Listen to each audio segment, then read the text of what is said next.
السلام علیکم، زه عبدالباسط یو فلوګر نکوټي نه امید لرم تاسو به ټول روغ جوړ او خوشحاله یاست.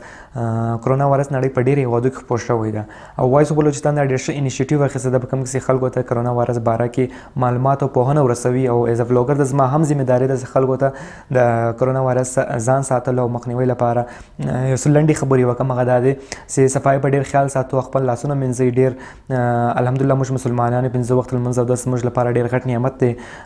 د ټوخي او پړنچا په مهال کې خپل خولو پر مال پټول او غټو محفلو کې ګډون څخه ځان ساتل.